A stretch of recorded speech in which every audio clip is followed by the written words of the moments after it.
बुलेटिनमध्ये तुम्हा सर्वांचं स्वागत आणि बुलेटिनच्या सुरुवातीला बातमी सरपंच हत्या प्रकरणातल्या सर्व आरोपींना आता मुंबईमधल्या आर्थर रोड जेलमध्ये ठेवा ही मागणीच अंजली दमानी यांची आहे। सामाजिक कार्यकर्त्या अंजली दमानी यांनी आज पोलीस महासंचालक रश्मी शुक्लांची भेट घेतली आहे। सरपंच हत्या प्रकरण अंजली दमानिया यांनी लावून धरलेले आहे। मात्र याच प्रकरणात अंजली दमानिया यांना जीवे मारण्याच्या देखील धमक्या मिळाल्या असल्याचं कळत आहे। या प्रकरणात अटक केलेल्या आरोपींना व्हीआयपी ट्रीटमेंट मिळते असा आरोप दमानियांनी केलाय। याबाबतच्या सर्व गोष्टी दमानियांनी पोलीस महासंचालकांच्या कानावर घातलेल्या आहेत। वाल्मी कराड यांना सुद्धा न्यायालयीन कोठडी देण्यात आली।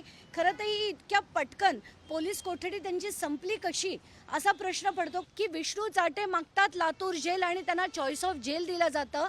तर हे होऊ नये त्यांना आणि चौकशी पुढचं हिअरिंग ॲज वेल एज ट्रायल हे मुंबईकडे ट्रान्सफर करण्यात यावं आणि ही जेवढी मंडळी आहे ज्यांना आता न्यायालयीन कोठडी दिली गेली आहे त्यांना आर्थर रोडमध्ये ठेवा।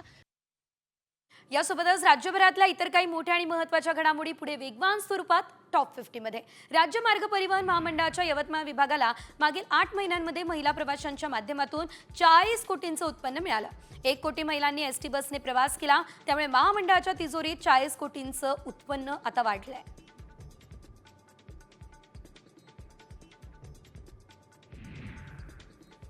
एसटी महामंडळासाठी आता भाडे तत्वावर 1310 गाड्या घेण्याची निविदा अखेर रद्द झाली आहे। आता नव्यानं निविदा प्रक्रिया राबवण्याचे आदेश देवेंद्र फडणवीस यांनी दिले आहेत। एकनाथ शिंदेंच्या मुख्यमंत्री पदाच्या कार्यकाळात हा निर्णय घेण्यात आलाय, त्यामुळे फडणवीसांनी निर्णय रद्द केल्यानं एकनाथ शिंदेंना मोठा धक्का मानला जातोय।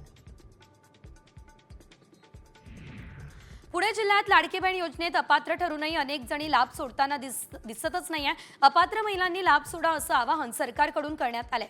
मात्र फक्त एकाच महिलेने स्वतःहून पुढे येत आपल्याला लाडक्या बहिणीचा लाभ नको असं कळवलंय। पुण्यातल्या स्वारगेट ते कात्रज या मार्गावर 2 नवीन मेट्रो स्थानकांसाठी प्रस्तावित करण्यात आल्याची माहिती नगरविकास आणि परिवहन मंत्री माधुरी मिसाळ यांनी दिली। पुणे शहरातील मेट्रो प्रकल्पाचा आढावा घेण्यासाठी त्यांनी एक बैठक बोलावली। बैठकीनंतर माधुरी मिसाळ यांनी मेट्रो बांधकामांसंदर्भातली अपडेट दिली।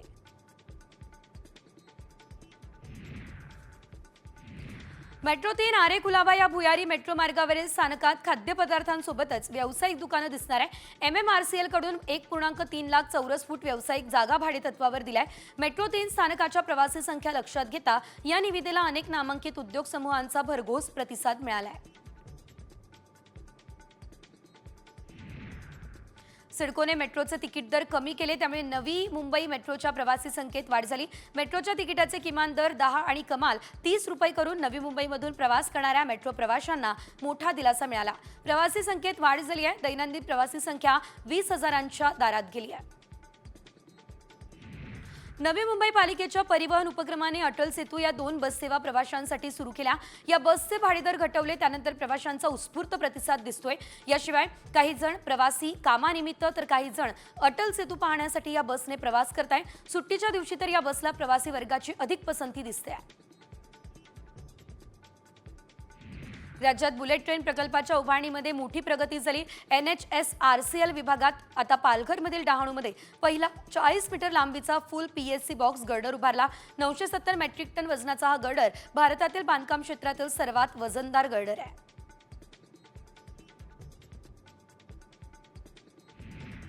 मध्य रेल्वेने चालू आर्थिक वर्षात डिसेंबर 2024 पर्यंत प्रवासी वाहतूक आणि महसुलात लक्षणीय वाढ केली आहे। रेल्वेने प्रवासी उत्पन्नातून डिसेंबर 2024 पर्यंत 5,570 कोटी रुपये कमावले। रेल्वे प्रशासन प्रवाशांना सुरक्षित आणि कार्यक्षम प्रवासाची सेवा देण्याच्या वचनबद्धतेवर ठाम असल्याचं रेल्वेचं म्हणणं आहे।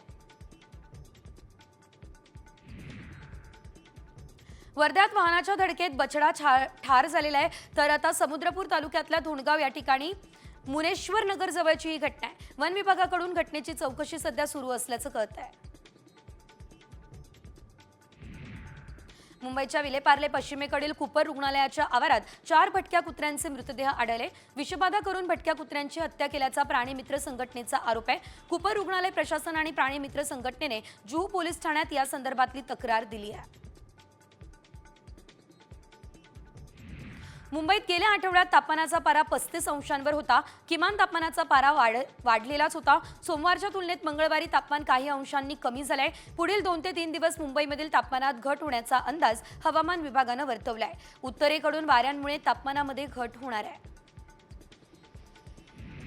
एसबीआय म्युच्युअल फंडाने एसबीआय निफ्टी बँक इंडेक्स हा नवीन फंड बाजारात आणलाय. हा INFO 31 जानेवारीपर्यंत गुंतवणुकीसाठी खुला असेल. मुदतमुक्त श्रेणीमधली ही योजना निफ्टी बँक निर्देशकांवर आधारित आहे. त्यामुळे समभागांच्या एकूण परताव्यानुसारच गुंतवणूकदारांना परतावा प्रदान करणं हे या योजनेचं मुख्य गुंतवणूक उद्दिष्ट असणार आहे.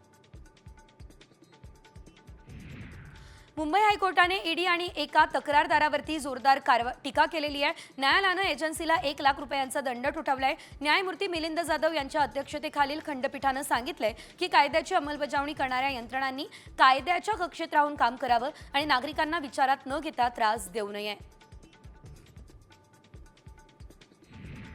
राज्याच्या कानाकोपऱ्यातील गल्लीबोळामध्ये इमारतीपासून वाहनतळाच्या जागेत थाटण्यात येणाऱ्या खासगी बालवाडीची नोंदणी बंधनकारक आहे. हा प्रस्ताव शालेय शिक्षण विभागाकडे विचाराधीन आहे. राज्यात अंगणवाडीस जाण्यास पात्र असणाऱ्या 3 ते 6 वर्ष वयोगटातील मुलांची संख्या 32,49,269 इतकी आहे. माघी गणेशोत्सवासाठी प्लास्टर ऑफ पॅरिसच्या मूर्तींना पूर्णतः बंदी आहे. जागोजागी अद्यापही पीओपीच्या मूर्तींसाठी ऑगस्ट महिन्यात उभारलेले मंडप तसेच आहे. पीओपीच्या मूर्तींची बंदी ही केवळ कागदावरच उरली आहे. हा आरोप मातीच्या मूर्ती घडवणाऱ्या मूर्तिकारांनी केला आहे. उत्तर तुर्कस्तानमध्ये एका स्की रिसॉर्ट हॉटेलला मंगळवारी लागलेल्या आगीत 66 जणांचा मृत्यू झाला. या दुर्घटनेत 51 जण जखमी झाले. तुर्कीचे अंतर्गत विभागाचे मंत्री अली येर्लिकाया यांनी या संदर्भातली माहिती दिली. टोरेस घोटाळा प्रकरणी मुंबई पोलिसांनी आता इंटरपोलची मदत घेतली. घोटाळा प्रकरणात 9 परदेशी आरोपींविरोधात ब्लू कॉर्नर नोटीस बजावण्यात आली. इंटरपोलने अशी नोटीस काढल्यानंतर सर्व देशांचे पोलीस आणि तपास यंत्रणा आरोपींना शोधण्यात मदत करत आहे. महाराष्ट्रातले शालेय विद्यार्थी मराठी भाषेतच कच्चे असल्याचा निकाल पॅट परीक्षेतून समोर आला. या परीक्षेनुसार 2024-25 या शैक्षणिक सत्रात सर्वच जिल्ह्यांमधील विद्यार्थी मराठीत मागे पडले. राज्यातील बहुतांश विद्यार्थी हे मराठीच्या तुलनेत इंग्रजी आणि गणितात चांगली कामगिरी करताना दिसत आहेत. 10वी आणि 12वीच्या परीक्षांदरम्यान इतर शाळांमध्ये परीक्षांना जाण्यास शिक्षक संघटनांकडून विरोध होतोय. कॉपीमुक्त परीक्षा अभियानाचा भाग म्हणून राज्य माध्यमिक आणि उच्च माध्यमिक शिक्षण मंडळानं हा महत्त्वाचा निर्णय घेतलाय. मात्र हा निर्णय शिक्षकांवर अविश्वास असा आरोप केला जातोय.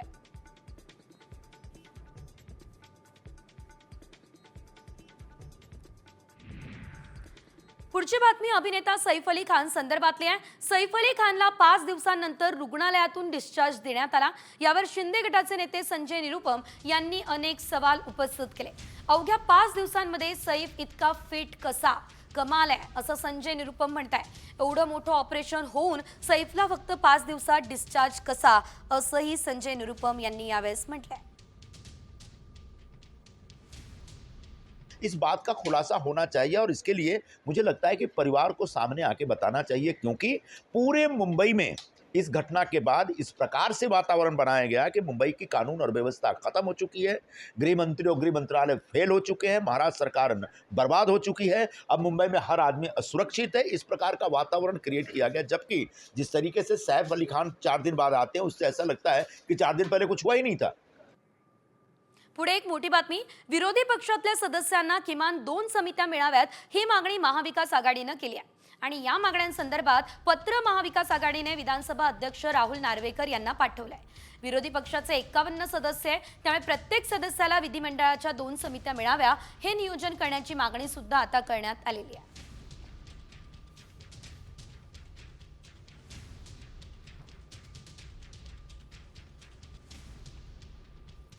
यासोबतच संपूर्ण राज्यभरातल्या इतर काही मोठ्या आणि महत्त्वाच्या अपडेट्स 36 जिल्हे 36 रिपोर्टर्समध्ये. सांगलीच्या विटा येथील शासकीय निवासी शाळेतील विषबाधा झालेल्या विद्यार्थ्यांची संख्या 29 झाली आहे. काही विद्यार्थ्यांवर उपचार करून रुग्णालयातून त्यांना सोडण्यात आलंय. अजून काही विद्यार्थी हे विटा ग्रामीण रुग्णालयात उपचार घेत आहेत. रविवारी रात्री शाळेतील मटणाच्या जेवणानंतर मुलांना विषबाधा झाली होती अशी माहिती मिळते.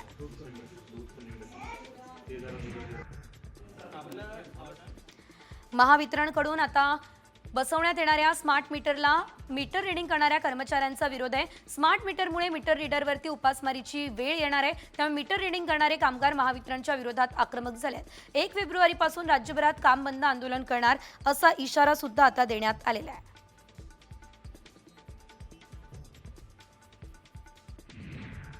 वाशिम शहरातील महात्मा फुले भाजीपाला मार्केटमध्ये घाणीचं साम्राज्य आहे। बाजारातील अस्वच्छता आणि कचऱ्यामुळे नागरिकांना आणि व्यापाऱ्यांना मोठा त्रास सहन करावा लागतोय। विशेषतः दुर्गंधी आणि कचरा, त्यामुळे आरोग्याच्या समस्या निर्माण होण्याचा धोका आहे। या परिसरात स्वच्छता मोहीम राबवावी अशी मागणी सुद्धा केली जाते।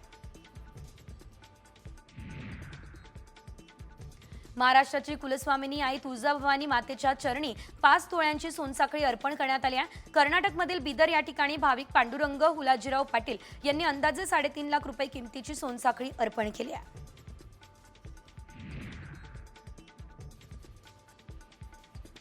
जालना जिल्ह्यात मागील आठवड्याभरापासून ढगाळ वातावरण आहे, त्याचबरोबर दाट धुकं पसरतंय। त्याचा परिणाम रब्बी हंगामातील हरभरा पिकावर होतोय।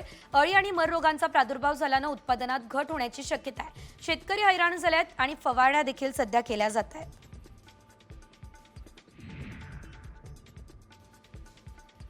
परभणी जिल्ह्यातील विविध बँकांनी यंदाच्या रब्बी हंगामात डिसेंबर अखेरपर्यंत 21,955 शेतकऱ्यांना 147,774 लाख रुपये पीक कर्ज वितरित केलं। पीक कर्ज वाटपाचे सरासरी 19% उद्दिष्ट साध्य झाले आहे।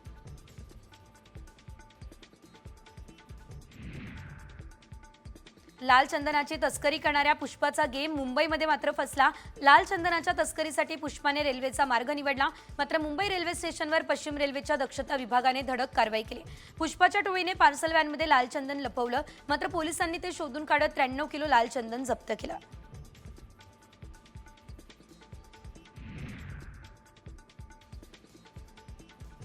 अल्पवयीन मुलीचा विनयभंग करणाऱ्या आरोपीला आता 3 वर्षांची शिक्षा ठोठावण्यात आली आहे। दारव्हा अतिरिक्त जिल्हा सत्र न्यायाधीश अजित कुमार भस्मे यांनी खरं तर ही शिक्षा ठोठावली आहे। अविनाश वाणी राहणारा दातगाव तालुका कारंजा असं शिक्षा झालेल्या आरोपीचं नाव आहे।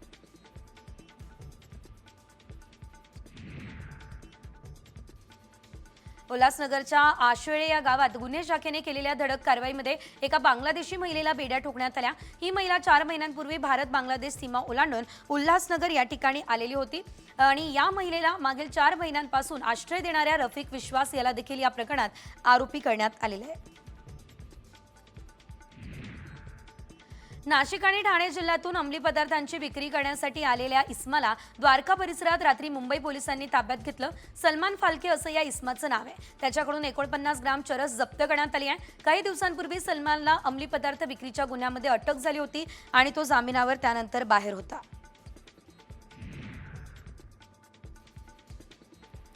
सिंदखेड राजा या ठिकाणी 12 ऑगस्ट रोजी स्नेहल ज्वेलर्सवरती दरोडा टाकण्यात आला होता। या प्रकरणी स्थानिक गुन्हे शाखेच्या पोलिसांनी 4 दरोडेखोरांना अटक केली।